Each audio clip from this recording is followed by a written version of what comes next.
Salut, salut, salut, salut les copains, copines et la famille. Et l'autre, il y a des sous-sous. Et le comme d'habitude, il y a rapide, il y a simple, facile à faire. Il y a combo, il y a dos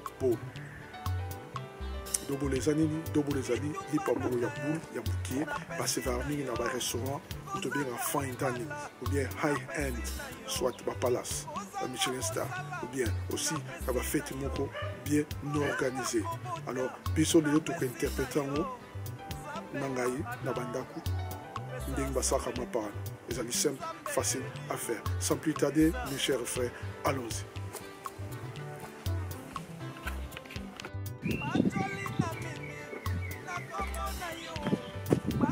Donc, comme vous pouvez voir, à Tozalina, 300 ml, il y a maï. Donc, 300 ml maï, il y a l'eau tiède. Tchawawa. Super, 300 ml.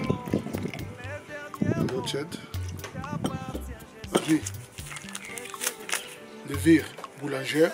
Biso a tombé en yeast. Ça tombé en yeast, mais ça, levure boulangère. Enfin, on les a la soupe. Soupe, on tout na kati. Ensuite, cuillère moko, il y a sucre. Soupe.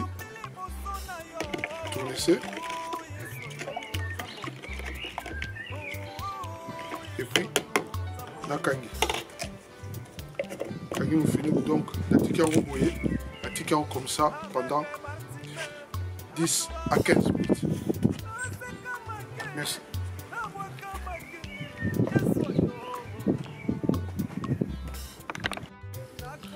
Alors, à tozali na farine abisso 500 grammes de farine. À tozali na mélange abisso, il y a maï, l'eau tiède, levure et puis na soukali. Donc, azui lutu ya mungwa ya muke, lutu ya café ya mungwa. Ngoyo ache pembeni, ache na kati lutu ya café ya mungwa na mélanger yango très bien, na mélanger très bien. C'est moi les dessous après dans ce coma yoana dans mélanger yango na kati muke anini. Sans oublier aussi, sans oublier, oza huile, donc ocha presque 2 cuillères, il y a huile, il y a soupe, il y a huile, à 4 il y a mélange, après on mélanger.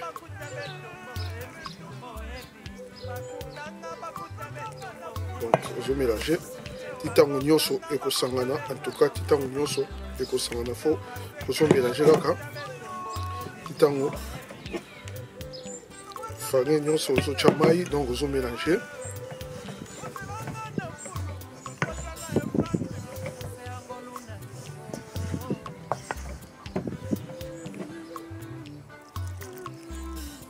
Donc il faut beaucoup mélanger, donc on mélange tout le temps au coma, tout le temps au sala, au boule. Donc après avoir mélangé yango, mélanger mai na farine na biso siko il faut ko nika yango comme ça un peu smooth ou bien comme ça on flag, on va bien en haut, je crois en français pétri donc on a ça la bouille, donc il faut ça au moins 10 minutes dans ma boca dans ma machine et comme ça on est logo moko il y a 5 minutes, mais dans ma boca il faut ça au moins 10 minutes beaucoup et vraiment et comme bien et ça va très bien, donc ça on bouille pendant 10 minutes dans ma boca. Bon, après 13 minutes, voilà, n'est commis. Donc, au yango, on a sani, na saladier, et puis, on finit qui, et là-bas, soit on finit qui, serviette, au tikango, la place où il y a moins moto, pendant 1 heure ou 2 heures, ça dépend, il y a temps au tikango, pendant 1 heure ou 2 heures. Donc, on se revoit dans 1h30. Donc pour le mélange tout ça na awa oyo ezali mélange à safran oyo ezali mélange ya beetroot ou bien betterave oyo ezali netobengaka brown onion donc oignon ya chocolat yango ezali awa oyo ezali ya sauce verte donc ou bien on pistou, il y a pistou, bien sauce verte au l'ail, bien pistou. Donc, tous allez na 4 millions on a mis sur ça là pour na mapa yango.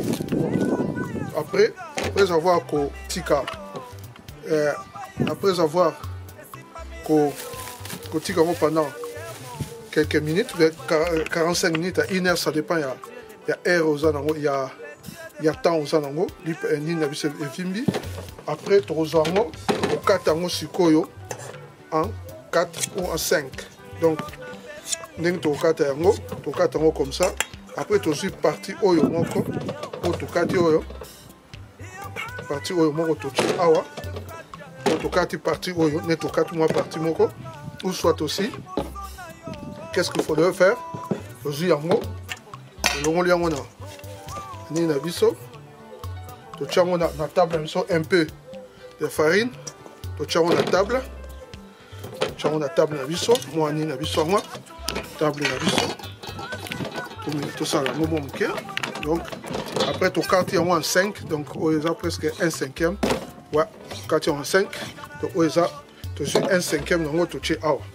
Après 1/5 tu suis si tu tiens mélange il y a safran. Un peu mélange en safran. Vous allez mélanger en mouké.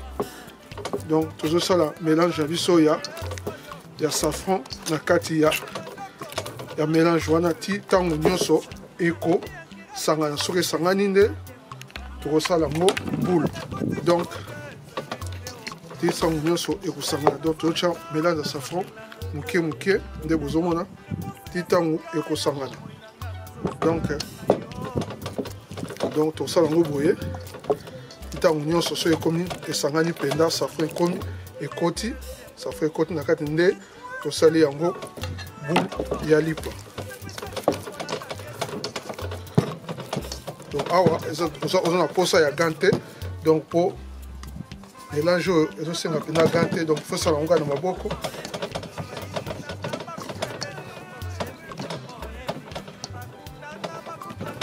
Donc voilà. Enfin voilà, mélange aussi en oyo. Donc comme un peu jaune. Moi jaune en oyo au kati même 5 ou 6 ou changement 5. Après au sale en sikoyo baboule. Un peu de la farine, après au sali boule. Voilà.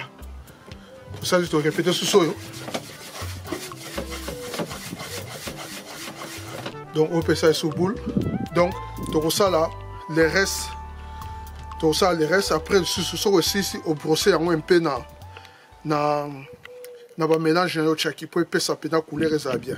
Donc merci, on se retrouve surtout si sinon so tozonga pendant l'examen. Donc tout ça la sont comme ça donc mélangeant mouké na ba mélange les alliés à jus farine na ba mélange les alliés au jus pâte na yo na ba mélange tous les alliés après tout ça on ba boule de tozonga surtout si ba boule so tozonga après. Merci. Bon les amis, voilà. Bah ni tout ça li yango déjà en couleur, ni pour moi na ba couleur na onde ezali.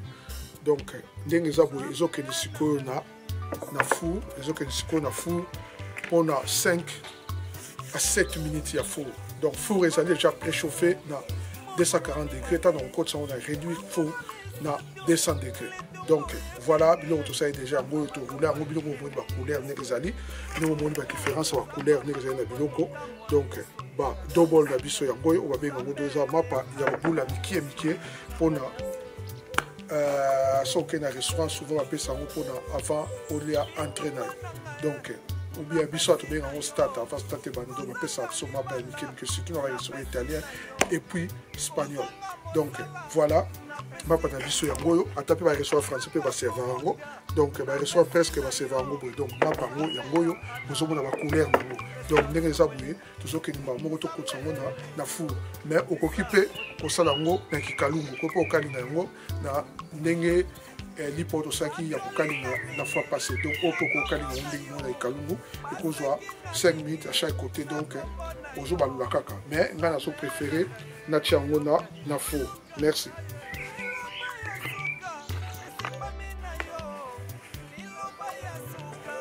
Voilà, enfin les amis, mapa yangoyo, bomoni, la couleur n'engezali, la couleur. Donc mapa yangoyo va servir souvent na tango ya ba fête, surtout na mariage, au bak na restaurant, au mona serveur azolekana, plata mapa ou soit tatiki on na bassin na nini mo boye. Il y a bambou, beso ya nini. Donc na moi panier moko boye ya mukie na moi panier moko mukie atika on va restaurant donc mapa yangoyo to ko sala. Donc vous voyez la couleur na ondo ezali awa. Donc la couleur nyonso ezali awa, ezali simple, facile à faire.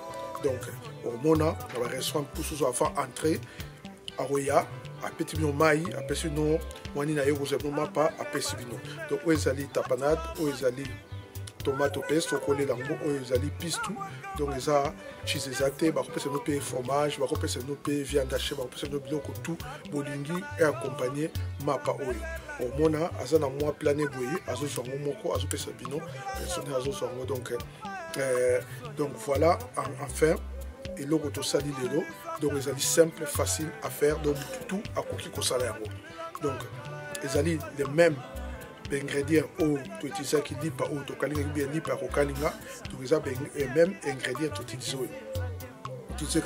exactement farine yangwana maïbe yangwana donc n'en va y avec recette on a aussi non biloko ebele ko sango pe pizza lelo tout ça non mapa oyo babengi double donc mapa ko yangwana babengi double po eza ya mukeza moins eza muke koleka bol ya tennis bino mozomona couleur ya oyo il y a différent la couleur ya oyo eza différent la couleur ya oyo ozomona bien ozomona ndenge sali eza pe différent na oyo et puis oyo ya pembe donc oyo ya pembe donc voilà enfin la couleur on tozona la couleur mitano awa na 500 grammes ya farine oyo tu utiliser donc n'hésitez pas je vous invite tous n'hésitez pas bomeka yango surtout na mikolo ko bana ko songa 10 septembre donc bomeka yango bozwa temps bosala yango na bana bon bosala na bana na ndako donc voilà en quelque sorte ce que